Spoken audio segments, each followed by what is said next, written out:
Hello everyone, it's the Tutor here, and I am here today to tell you about 5 of my favorite decks that I love to play. These are decks that I have been playing with my 2 friends, Jonah and Adam, quite often.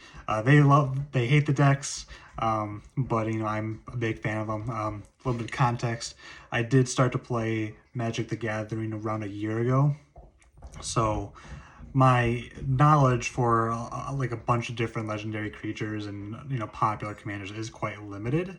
However, I have kind of dibble dabbled with like around 100 or so commanders, and these are some of the ones I found the most enjoyable to play. So first, we're going to start off with Ayula, Queen Among Bears.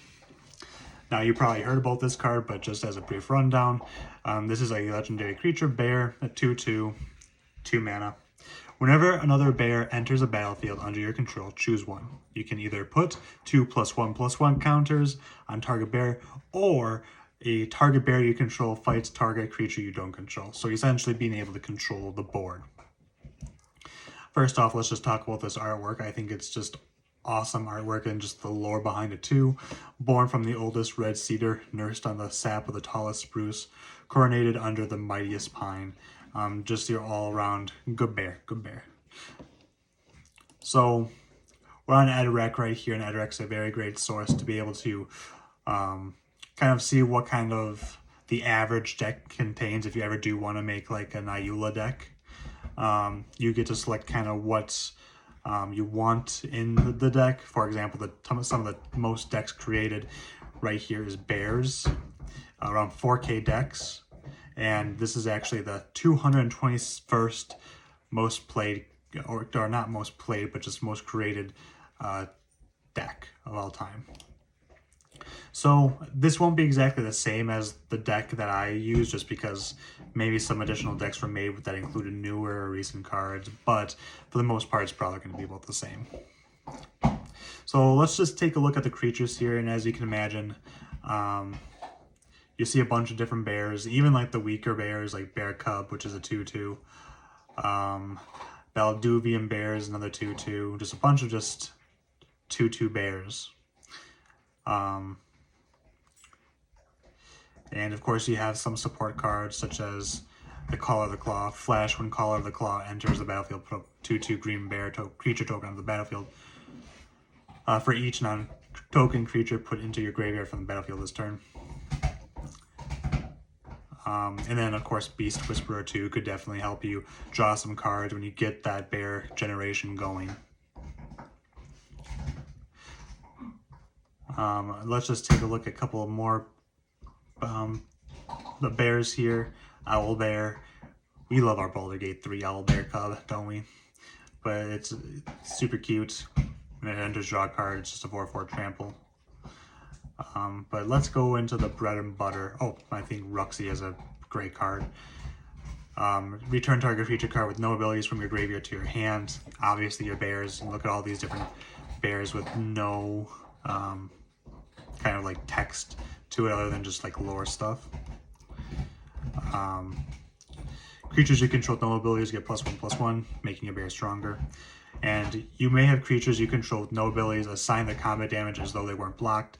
As a known commander, you're basically just going face with every single card, and it's up to your opponent to determine where they want their how to block. Now let's look at some instants just for some context, or just some knowledge about the deck. Well, of course you have Beast Within, just to destroy some cards. Return of the Wild Speaker, choose one, draw cards equal to the greatest power among non-human creatures you control. Obviously it's going to be your bears, and if you're constantly getting +1/+1 counters on the board, you're clearly going to be having a lot of card draw. And also, if you wanted just to go for the big damage turn, all of them get +3/+3 into the end of the turn. Now let's look at sorceries. Now sorceries, of course, can definitely help the deck ramp up, so you can get more Forest out, or other cards. Harmonize right here, draw 3 cards. Let's take a look here. I know Titiana's command is a really good one. Exile target player's graveyard. You gain 1 life for each card exiled this way. You can either search your library for up to 2 land cards and put them on the field tapped, or you can create 2 bear tokens. So kind of a lot of different, not necessarily synergy, which does have synergy, but flexibility with how you want to use the card.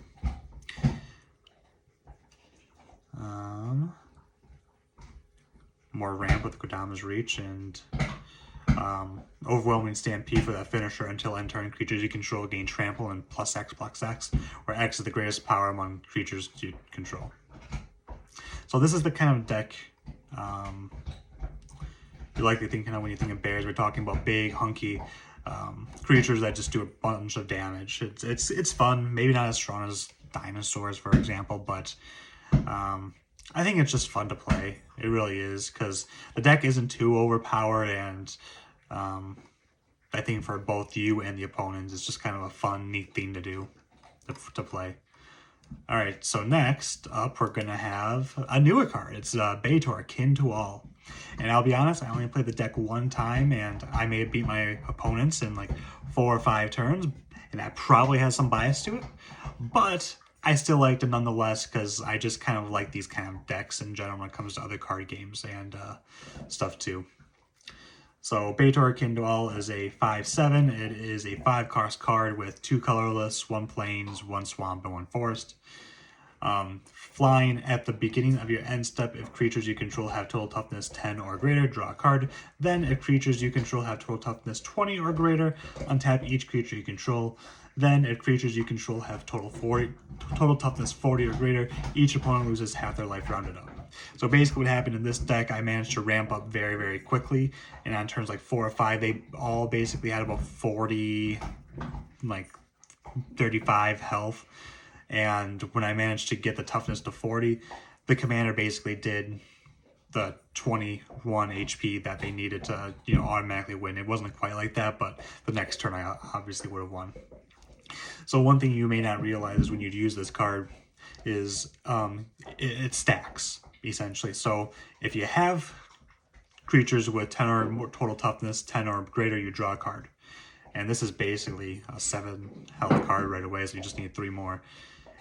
So then if you have 20 toughness, you get to draw a card, and then you get to untap each creature you control. So you kind of keep going and going and going. Okay, so let's look at the deck here. I did the toughness matters deck, and there's not too many decks created for this, just because it is a relatively new card with Tarkir Dragonstorm coming out. But I think this is going to become more and more popular as the years go on. Now let's take a look at the toughness matters. And as you can see instantly, you'll see a bunch of different cards with a lot of toughness. So let's take a look at Balda and Century Herdmaster. It's an 07. I think there's actually a 2 and 10 right here. I thought there was some in this 0 and 13, which is a creature. You'd think it's a sorcery or something, but it's not. It's 0 and 13. So of course, trying to get the commander's win condition as fast as possible. Of course, there are more synergies other than just the have a lot of toughness. At the beginning of each of your upkeep, draw a card if you control the creature with the greatest toughness, or tied for the greatest toughness, and you're likely going to be having creatures with the greatest toughness if you just play this kind of deck. So that is Abzan Beastmaster. Let's look at Ancient Lumberknot. Each creature you control with toughness greater than its power assigns combat damage equal to its toughness rather than its power. So if you can't get your commander out, this is a 7/7 essentially, this Baldwin guy. Let's take a look at a couple of more cards. Of course, you have your walls here. Just trying to look at something that maybe changes things. Let's take a look.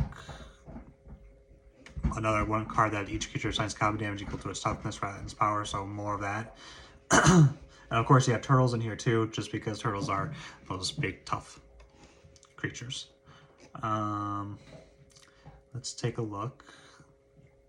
Trostani, this is another card that I really, really love, which I'll probably make a video about later. And then in a future video, whenever another creature enters the battlefield under your control, you gain life equal to the creature's toughness. And then you can populate and you can create tokens, or a copy of tokens, or sorry, you create a copy of a creature token you control, which of course stacks up and get your commander out really fast. Now, that's basically just what kind of creatures you're kind of looking at. Now let's take a look at instants and other support cards. Let's go with Assassin's Trophy. Destroy target creature. Destroy target permanent an opponent controls. Its controller may search the library for a basic land card, put it into the battlefield, then shuffle. Land or border control, basically more border control with Beast Within. Let's take a look here. Tower defense. Creatures you control get +0/+5 and gain reach until end of turn. And if you go back to it, so at the beginning of your end step, so this would count, that card, that support card would count towards the, the commander's condition. Of course, you have your cards that can ramp you very quickly, which obviously help me get my stuff out. And I'm trying to find the enchantment, because one enchantment basically won me the game.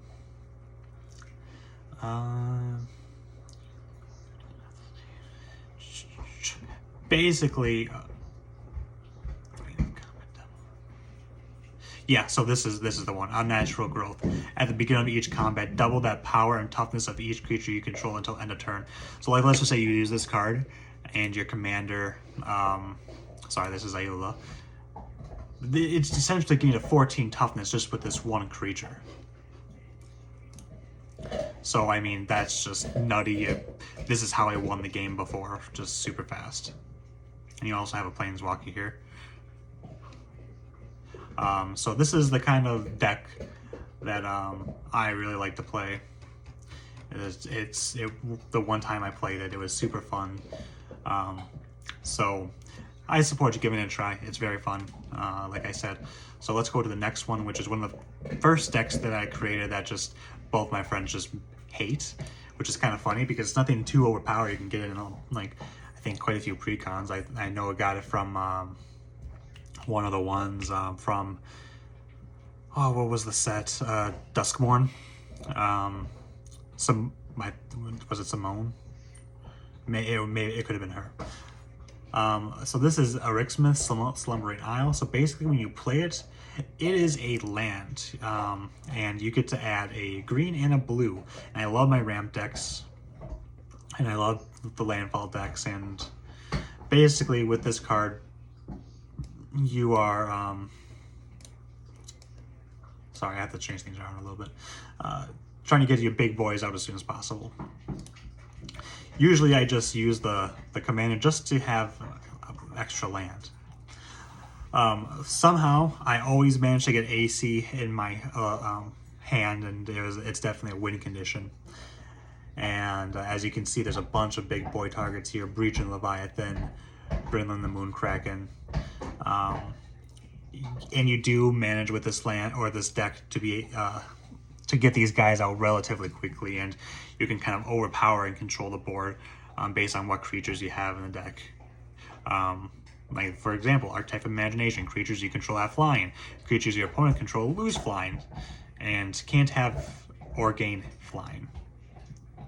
Let's take a look at some more stuff. Coma. I play Coma quite often. This spell can't be countered. At the beginning of each upkeep, create a 3/3 blue serpent creature token named Coma's Coil. Sacrifice another serpent, and I can either tap a target permanent. Its activated abilities can't be activated this turn, or it gets indestructible, which definitely helps quite a bit.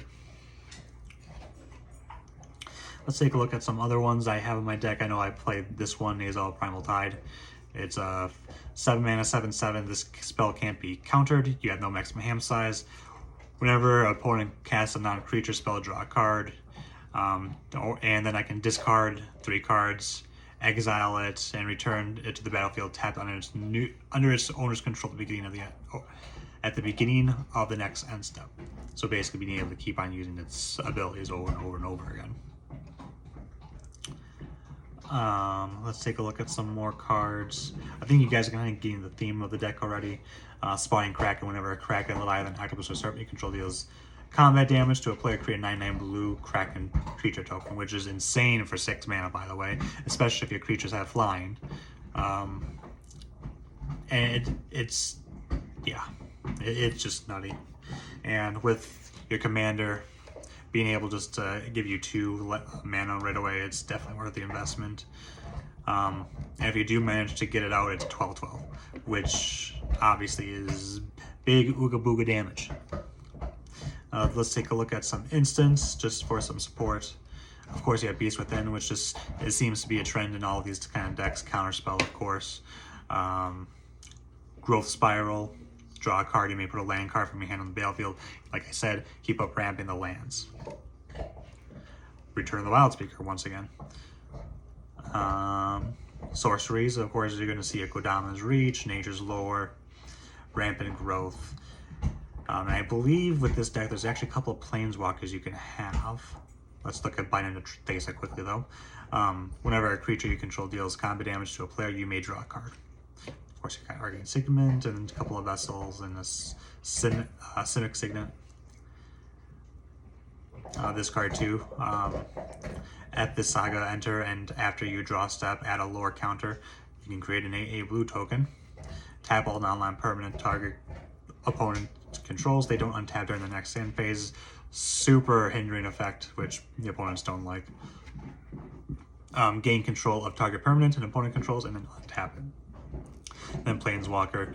I believe when I did it, there was several Planeswalkers, but that's okay. Whenever a creature with power 4 or greater enters the battlefield under your control, draw a card.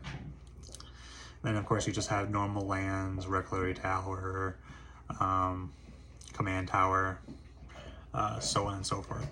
So basically, when it comes to this deck, you get a lot of land on the field very quickly, get your big boys out, and just start hindering the opponent really quickly.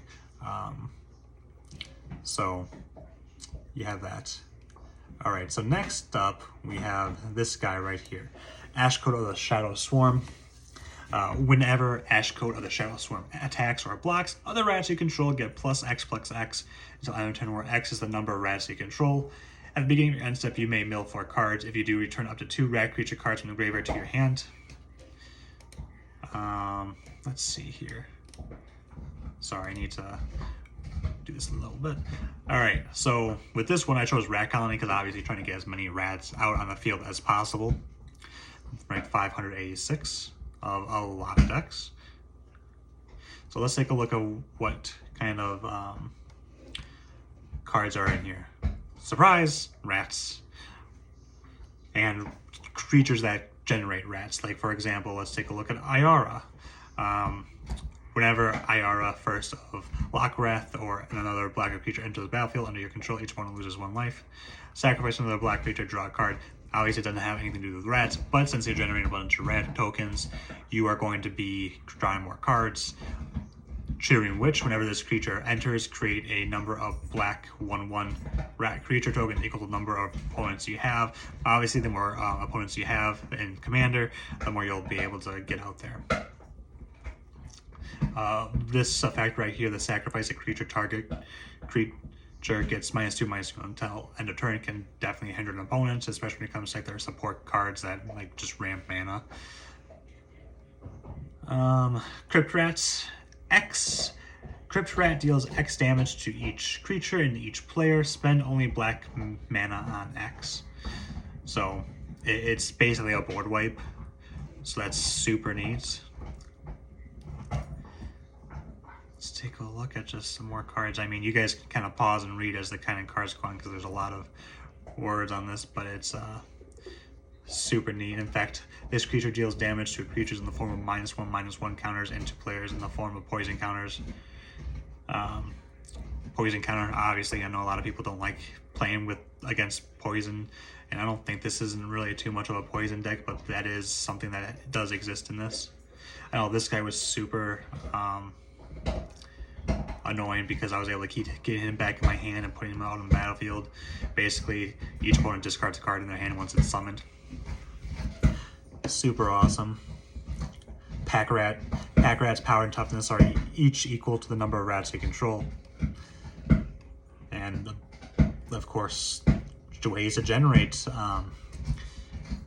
rats. Let's Piper of the Swarm. Very cheap, 2 mana, 1/3. Rats, you control that menace. And then you can create a black 1/1 black rat creature. And you can even gain control of a target if you pay the right mana and sacrifice 3 rats, which you're playing a rat deck, you should be able to do. Let's not forget Roaming Throne, this card, which can be basically anything. If a triggered ability or another creature you control of the chosen type triggers, it triggers an additional time. Obviously, it's definitely a win condition, and players will be targeting that card as soon as possible. But I mean, that's just how powerful of a card it is, especially when you're generating rats and they don't want you to generate twice as many rats. It's super, super awesome. Now let's take a look at some instants. Of course, Dark Ritual, get 3 more black mana just to be able to ramp and get your stuff out quickly. Defile, another card that can help you just, not board wipe, but just take down a creature for relatively cheap. Draw, or you can draw some cards. Infernal Grasp, destroy target creature. I may lose 2 health, but that's totally okay when you have 40 health at the start of the game. Also, we can look at some Source Reach. Trying to find one to see if it helps with. So let's go a Swarm Yard Massacre. Create 2 1/1 green squirrel creature tokens, and each creature that isn't an insect, rat, spider, or squirrel gets -1/-1 until end of turn. For each creature you control that's an insect, rat, spider, or squirrel. So obviously you'll be playing this in your deck. Create a tapped 1/1 black creature token for each creature card in your graveyard, which can be definitely a lot. Now let's go back to the commander for a second, just so you can remember what it does. Whenever it attacks or blocks, other rats you control get +X until end of turn, where X is the number of rats you control. So it could just attack and it could die, but it still has the, +1, all rats have the +X counters on it. And you can get just more rats in your hand by doing its secondary effect right here. Let's see if there's any planeswalkers. Well, we can take a look at artifacts too. Black creature spells you could cast cost 1 less. Nice. Jet Medallion, black spells you cast cost 1 less. So definitely some ways to reduce the cost of your rats, which is super nice. Some enchantments. At the beginning of your pre-combat main phase, choose 1 or more. You can create a treasure token, draw a card, or create a 3/2 color shapeshifter creature token, which will count as a rat since it's a changeling. Now, let's take a look at the final deck, which is Silthus Harvest Hand. Now, with Silthus, it's a very simple 2 mana, 1/2. Whenever you cast an enchantment spell, you gain 1 life and draw a card. Doesn't seem that powerful, but trust me, it's a very powerful card. It's actually ranked number 81 out of all the decks out there. Now let's take a look at Enchantress decks. Now, of course, you have a couple amount of creatures, but look at the amount of enchantments you have in the deck. 31. So let's just go one by one through the creatures and see why they're so good. I get this guy out all the time, Flying Lifelink. Whenever an enchantment enters the battlefield under your control, create a 2/2 white Pegasus creature token with flying. You'll be getting a bunch of enchantments out. You'll be copying those enchantments.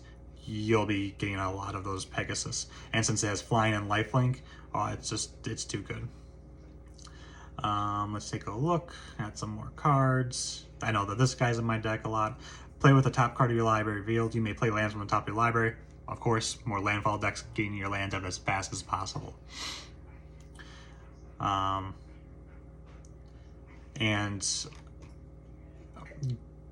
basically generating a bunch of card draw, you'll be able to get more and more enchantments out and just keep drawing cards and keep getting life. And enchantments are very good. Let's see if there's anything here. Enchantment spells you cast cost 1 less, and this is just a 2 mana card. That's super neat. Of course, there's some board control with Beast Within, Path of Exile, Sword of Plowshares. Pretty cool. Now let's take a look at the enchantments, which is the bread and butter of the deck. Enchant land. When this aura enters, draw a card. Enchanted lands has tap, add 1 mana of any color. So basically getting some more just lands. Let's take a look. Let's take a look at aura shards. Whenever a creature enters a battlefield under your control, you may destroy target artifact or enchantment. Say goodbye to those soul rings. You could say goodbye to those arcane signets. Doesn't matter. It's going to. Oh, by the way, I think if I'm right, yeah, these creatures are enchantment creatures too, which do count as towards the commander. I can't believe I forgot to say that. Whenever enchanted land is tapped for mana, it's a controller adds an additional 1 mana of any color. Awesome. You may play an additional land on each of your turns. Awesome.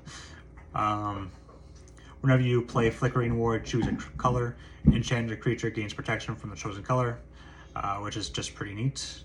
Being able to defend against yourself. Overgrowth. Whenever enchanted land is tapped for mana, its controller adds an additional 2 forest. Like I said, you keep on adding more lands, and you just keep on going, basically, and you become super hard just to deal with. Let's take a look at just some more. Whenever you cast an enchantment spell, create a 4/4 white angel creature token with flying. Get some board presence. Creatures you control get +1/+1 whenever you tap a land for mana. Add 1 mana of any type that land produced. So you're doubling it, basically.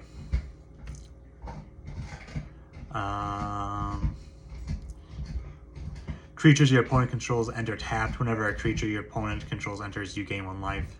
Just super hindering spells, and my friends just hate it when I play it. But I love playing it because it's just kind of super fun. At the beginning of your draw step, you may draw 2 additional cards. If you do, choose 2 cards in your hand, draw on this turn. For each of those cards, pay 4 life or put the card on top of your library. But since you can constantly gain health from just the commander's ability and just these other abilities that you have in your deck, the 4 life is whatever. So you basically play really fast when it comes to this, especially since your commander is just 2 mana. So it's very easy just to play this commander and just kind of, just do what she does best, which is card draw, get enchantments out, and so on and so forth. And like I said, she's ranked number 81. There's almost 7,000 decks made about her, so she's very powerful. And if your friends would, or your party members would play against these kind of powerful decks, then I would definitely give her a go. Let's kind of recap this a little bit. I have Ayula here, Baitor, Kin to All, Erectnus, Slumbering Isle, Ashcoat of the Shadow Swarm, and Sithis Hand. So that's all I have for time for today. Just 5 creatures. I'll definitely be making more of these kind of videos in the future, because I definitely think having fun while playing Commander is definitely the way to go. And none of these cards are extremely broken, but I think they're also fun to play. But then again, I'm biased since I do win with these decks quite a bit. But that's up to you to decide, and for your friends to decide. So please comment, like, and subscribe. Follow me on X, formerly Twitter, at DiginTutor. And I hope to catch you guys in the next one. See ya.